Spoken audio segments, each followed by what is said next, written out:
Well, welcome to Paris, obviously, Jed, and with such a film, I mean, obviously, it is in some ways quite related to Knocked Up, obviously. We couldn't call it a spin-off, but what made you really focus this time on the other couple? Why did you have this idea at the back of my mind, maybe, when you were doing Knocked Up? Alors, bien sûr, on l'a compris, c'est évidemment un spin-off de, évidemment, Knocked Up, hein. Et puis, il y a évidemment les mêmes personnages que vous reconnaissez, mais pourquoi cette fois-ci? Eh bien, évidemment, se concentrer sur Pete and Debbie, et cette idée lui était venue il y a fort longtemps. If I hire my family, I get to keep the money.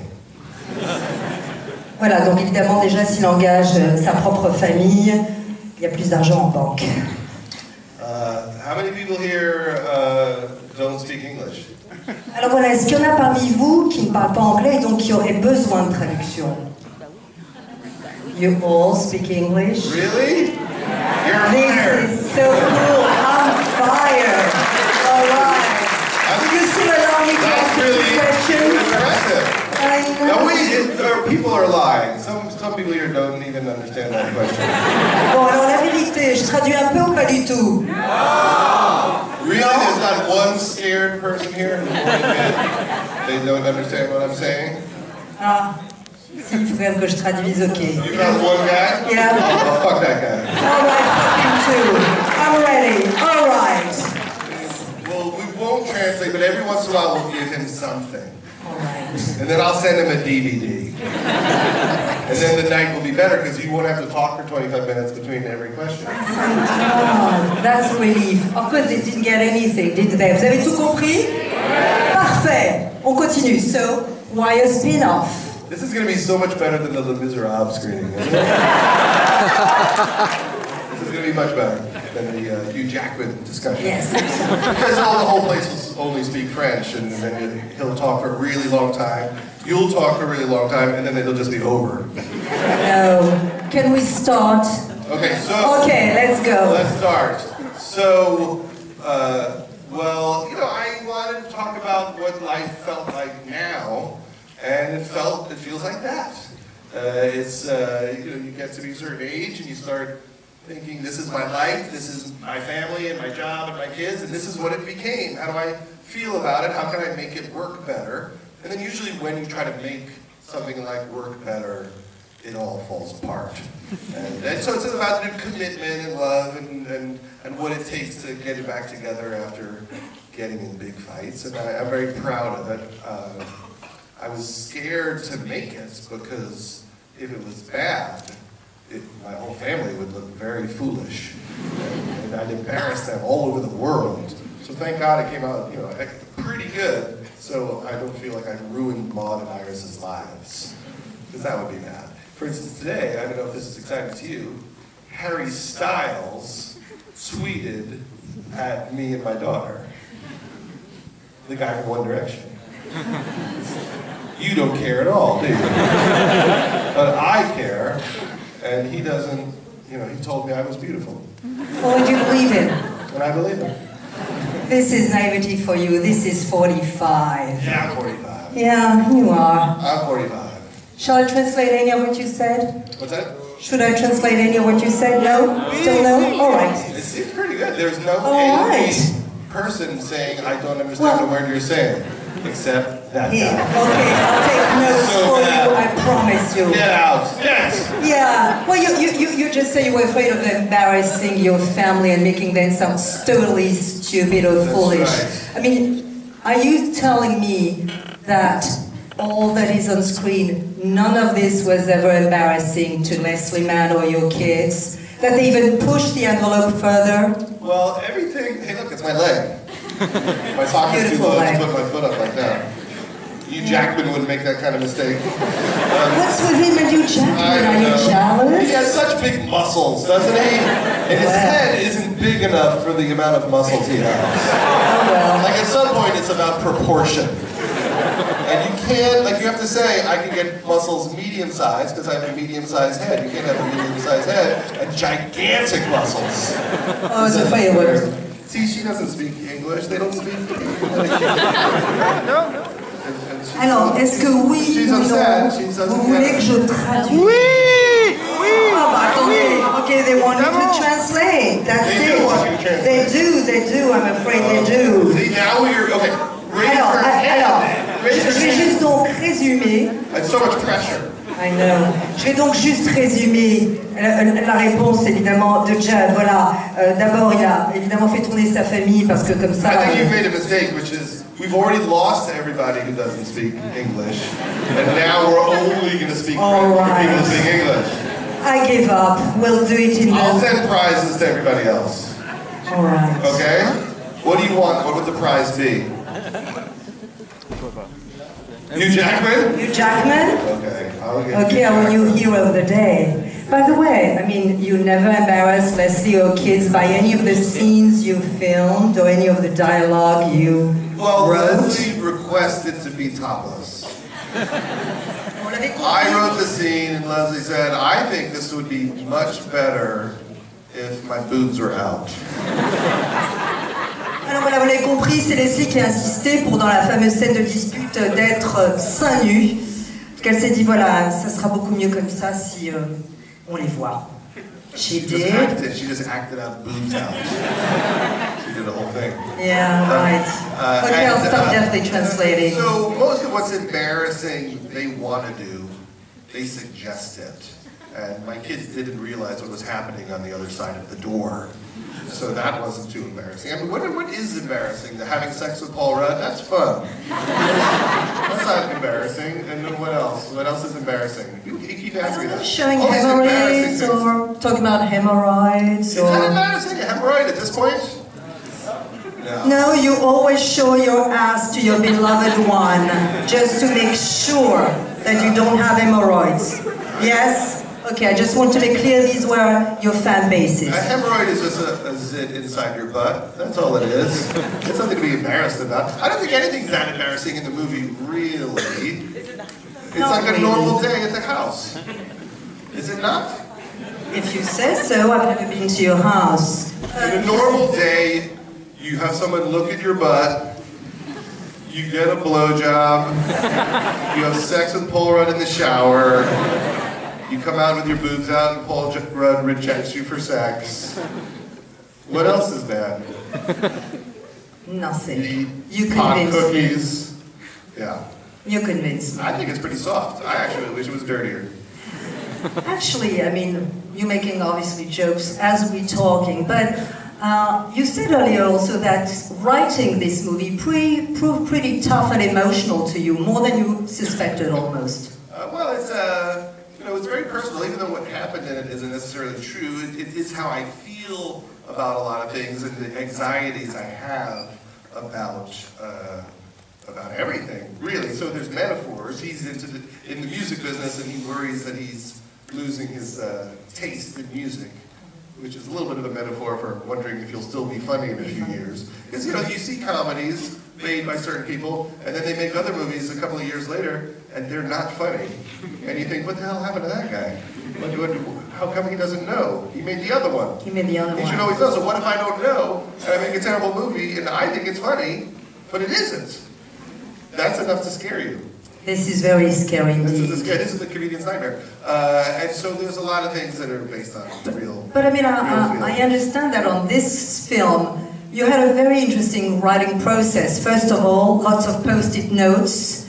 Then you didn't want to face starting writing the script, so you dictated it, and then you flew off to Hawaii just to be able to finish it. That's not exactly what I called a serene process for the Buddhist in you. That's true. It was very stressful, but you didn't say dictated. You said dictated. Dictated. Forgive my French. What does dictated mean? Actually, it's something about the dictator in you, maybe, when I you don't write. know. I could write a movie called The Dictator. All right, copyrighted here tonight. Tout va bien, vous comprenez toujours tout ce qui se passe? Super, j'adore. So why did you do all this? Well, I wrote this because I thought my kids were going through an interesting age, and I wanted to capture this strange relationship they had with each other, where they have this terrible sibling rivalry. I thought it would be interesting to try to show it on screen. Because when they're doing those scenes, I mean, I've written a version of it, and I'm kind of feeding it to them, but they mean it. Like, I don't know if you can tell, like, they're really mad at each other. You know, Iris, she's sad that Maud won't play with her, and Maud really doesn't want to play with her. And in fact, the only really difficult scene in the movie to shoot was the scene where Maud asks Iris to watch Lost. And you see how, like, they giggle and they're so happy. That took hours and hours. Because Maud doesn't want her to watch Lost, so she couldn't even pretend to say, "Do you want to watch Lost with me?" And I kept screaming, "Maud, pretend you love your sister!" And then finally I said, "Just when you see it, grab her and shake her." And then Iris laughed, and because she didn't see it coming, and that made Maud laugh. But it took forever. The light was going, and I was getting crazy. You were like, over time. So I wanted to try to, I wanted to show a real family. A lot of times I watch movies and I see, a mother talking to her daughter, and I just think, that is not the look a mother gets in her eyes when she's talking to her daughter. It kind of bothers me. And I thought it would be wonderful to see love on the screen. Real love. When Leslie's in bed with Iris, and Iris is telling her she only wants to have one baby. I think that's possible to capture if it isn't a real mother and daughter. And actually your daughter does love Lost. She does, right? That's a personal thing. She loves Lost, not lust. Alright. Okay? So you got the dictator and lust. What is on your mind tonight? Alright, I'm me? Am I that definitely sexy getting tonight? fired by now. These Freudian slips? What's happening? I don't know. Maybe I've seen too many of your films. I don't know. Maybe. But my daughter, Maud, did watch Lost. Is Lost popular here? Yeah. And she watched about 80 episodes in 3 or 4 weeks, and she was crying all the time. And she would put the soundtrack on in the car and just start bawling. And Leslie and I thought, are we ruining her life by allowing her to watch a show this quickly? And then I thought, oh, this is funny for the movie. And I let her finish, and then as soon as she finished, she started watching Breaking Bad. And then as soon as she finished that, she started watching American Horror Story. And now she's watching Skins. So I've ruined her life. What are you watching? Me? What am I watching? I'm halfway through the 2nd season of Downton Abbey. Downton Abbey, that's a good one. And some people just went, oh. I guess they're not fans. I guess you don't care about love. And we watched Homeland. Me and my wife just watched Homeland in about 5 days. And, but that's, I think, what people do now. They watch an entire TV series over the weekend. Do you have girls here? Yeah. You like girls? And you like that? And so there's 10 of them, and you can watch it in 5 hours. Which I guess is it's weird, because when you make something, you want people to anticipate next week and be very excited. But when you're just pounding through it so fast, I don't know if people can appreciate it in the same way. That being said, I watched 3 episodes of Downton Abbey last night at 2 in the morning. Got it. So, what are you going to do? Well, that's personal. I needed to know what happened to Mary, and it was important that I find out. I understand. Yes. All right. By the way, if you have any questions anytime, please interrupt my bad American. He has a question right there. You have a question? After exploring the relationship of Pete and Debbie in This Is 40, are there any other sort of minor-ish characters that you'd like to explore from your earlier films? That's a good question. Well, what do you guys think? If we had to make a movie about another character from another movie, no matter how small the part, who should we make a movie about? Jason Segel movie? Yeah. Fitness by Jason? Okay. What else? What's that? Melissa. Oh, Melissa McCarthy, yes. Her on a rampage. See, I think you can make movies of any of these weird characters. I'd watch the Nick Lovin movie. Would be good. And we made the Russell Brand movie, the Aldous Snow movie after forgetting Sarah Marshall. So, I like TV, so I want there to be a lot of episodes of each character. I'd like to see Megan Fox as a hooker. I want to see, want to follow closely. Well, you did this anyway with several films like... You know what the name of that movie would be? The Dictator. I will always remember this moment. It's called a callback in the comedy business. All right. Well, you said that during the filming itself, I mean, you still kept improv with some of your actors, but was everything sort of done really before? Were you all checked out? And did some of your actors say to you, no, this I cannot do? Will you allow your actors to say things they do not wish to do at all? There was a joke that Leslie had that she didn't want to do. I can only think of one joke that Leslie said no to. It was her and Charlene Yee, and they were looking at Megan Fox. And Megan Fox says, they're looking at Megan Fox across the store, and Leslie says, is she wearing underwear? I think I can see her vagina. And then Charlene Yee says, wow, she has a good looking vagina. Does yours look like that? And Leslie says, yeah, kind of, except longer. And Leslie goes, I don't want to say that. Wiser. Then she said, wiser. But people are pretty game. What we do is I'll write a really bad version of the script, and then I'll rehearse with them, and then we improvise and we play, and we talk about how we can make things better. And that's when Paul Rudd said to me, I think you need to do a scene where the guys talk about how sometimes they wish their wives were dead. And I said, okay, but I'm going to tell everyone you thought of it, because I'll get in trouble. I can't tell Leslie that.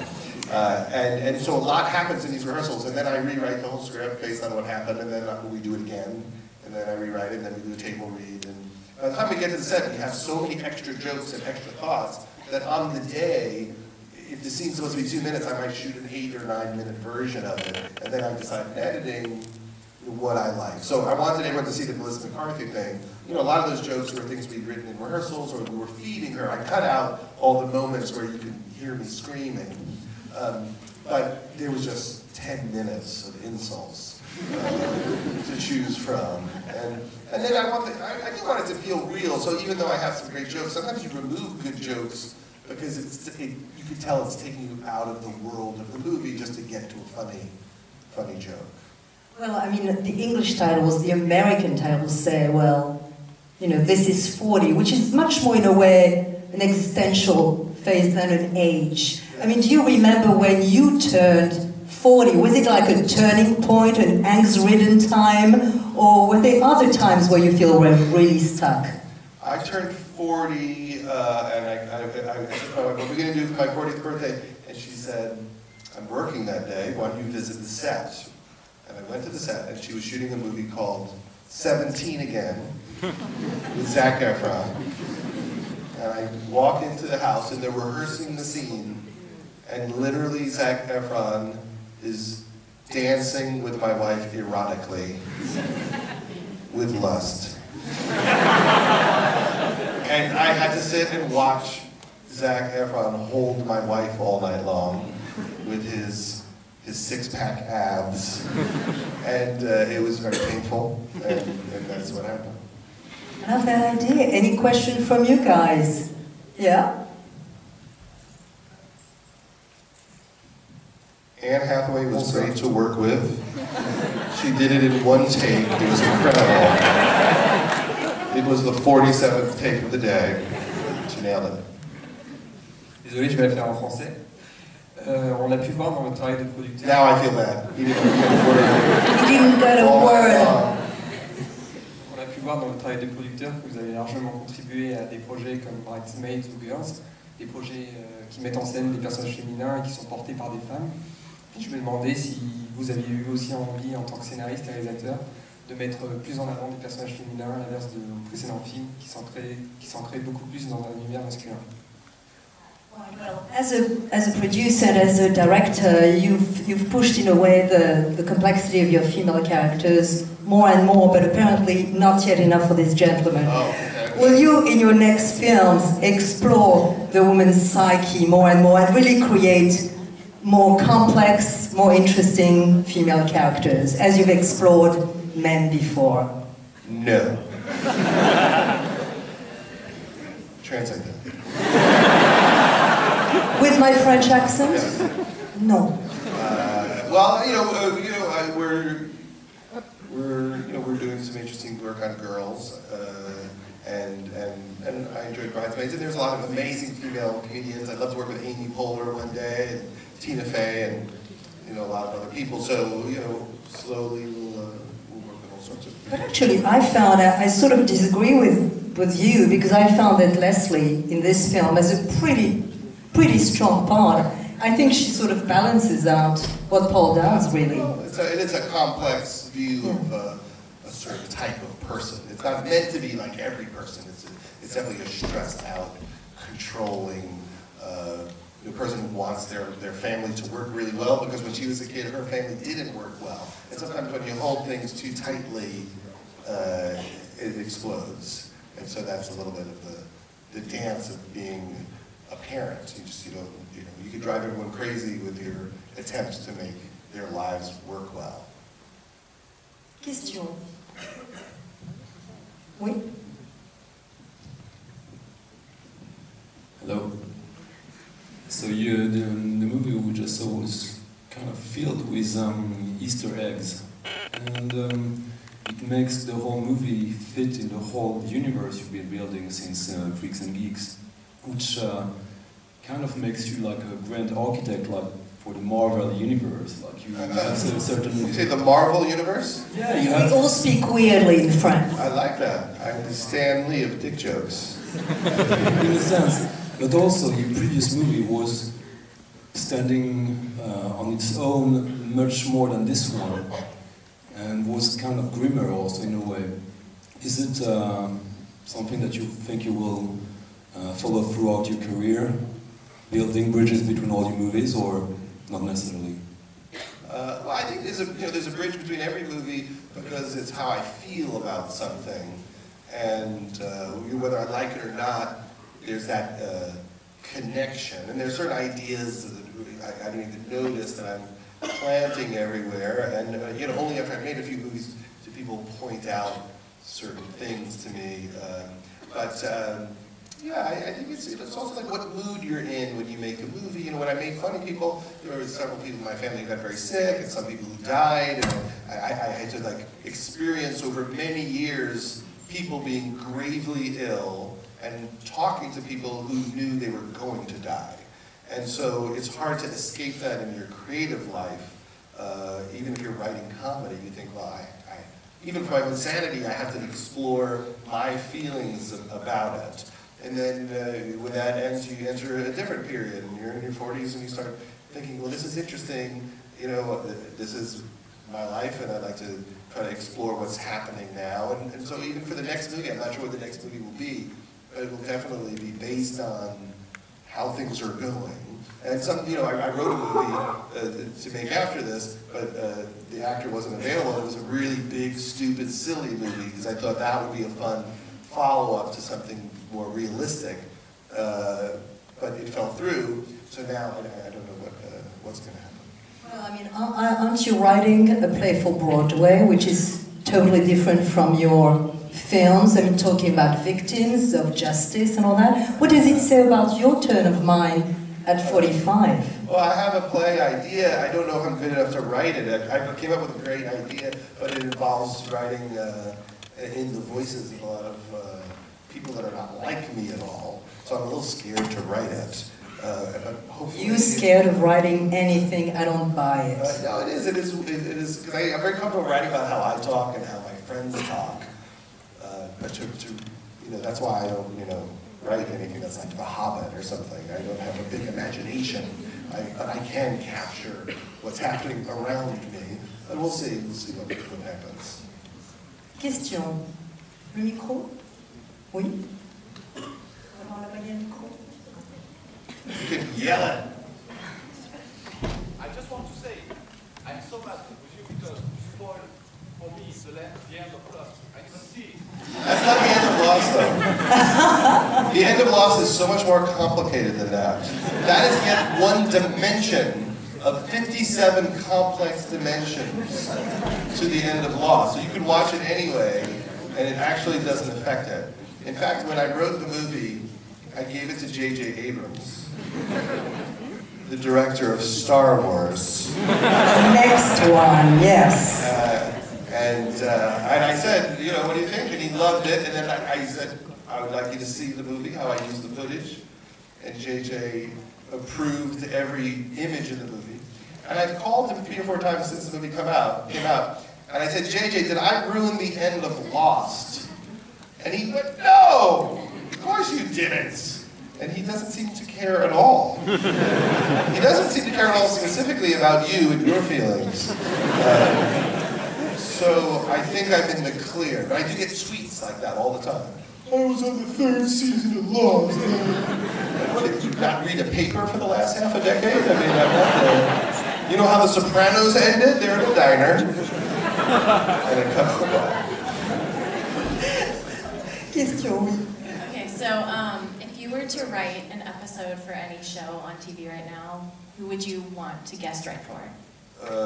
Well, you know, I'll tell you a funny story. I wrote it, the first thing I wrote in my career was that I just sat down and on my own wrote an episode of The Simpsons. The first year The Simpsons was on the air, back in 1991 or something. And I couldn't get a job. I sent it to every TV show in town as an example of my writing, and I got rejected by everyone in town. But a year or two later, I used it and I got a job at a show called The Critic, which was some of the people who worked on The Simpsons created. So I told this story recently about my Simpsons episode getting rejected. And I told the story of my Simpsons episode, which is about Homer and his family going to a hypnotism show at a nightclub. And they make Homer think he's the same age as Bart. And then the hypnotist has a heart attack. And now Homer is the same age as Bart. And then they become best friends. And then they tell Homer, oh, the hypnotist is better now.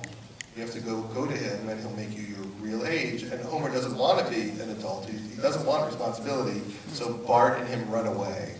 And then the rest of the episode is them like on the run. So Homer doesn't have to be an adult again. And I realized when I was talking about it that that's the theme of every movie I've ever made. Is avoiding adulthood. So there's clearly something wrong with me. And then someone wrote about this. And The Simpsons called me, and they're going to make that episode this year. They are? Yeah, so I'm very excited. So that's my See, guest being famous episode. helps. You less, I hope you so, get because less rejected. Maybe it's a terrible episode, but I think it might be good. And I wrote an episode of Girls last season, where Lena visits her parents, and I wrote the finale. I wrote it with Lena, and I wrote the finale of Girls this season. So that's fun. Micro? Oui. I dreamed a dream of time. All right. Oh my, I'm let's going to do filler in between when mics are going somewhere. All right, the vibes are going.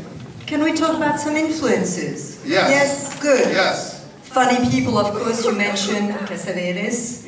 And I felt that on this one, maybe because I'm French, forgive me, there was something about Truffaut. And Douanel, you know, the films, all that. Did you think about that as well? I did. I remember when I heard that he made 5 films about the same character. And it spanned like 20 years, so I thought this was interesting how... Yeah, that got planted in my head as something fantastic. I like following people's whole lives.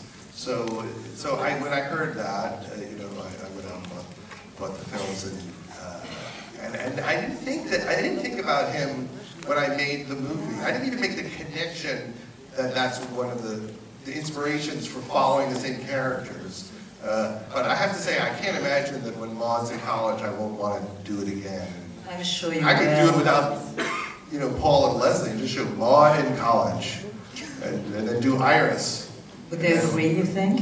I don't know. Depends on what I pay them. Did they come out of the film, I mean, as okay as they should have been, or slightly different? Are they like Lindsay Lohan type child stars right now? Well, I wouldn't go that far because that would be going very far.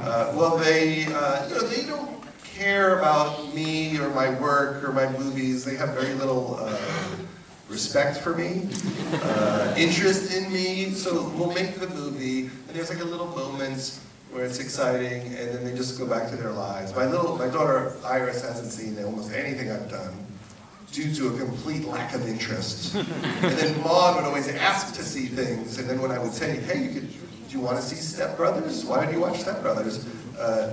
She'll like watch 20 minutes and then fall asleep, and then I get mad. Do they even read your scripts? Maud read the script, and just seemed confused afterwards. Yeah. She's like, I don't know about that. So I don't think they even understand. I mean, they've both seen the movie, but I don't think they can even process what it means. Either that or just damaged them so badly at this point. That Too late. But they're handling it well. They're not pursuing acting. It's not like I'm trying to get them another job. I just wanted them to be good in my movie. And so if like other people call, I don't answer.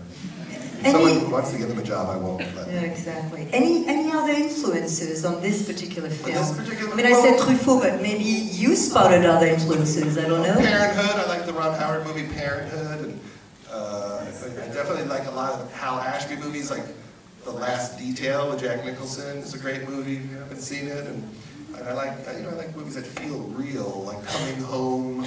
I'm always trying to make it voyeuristic, like it's almost a documentary.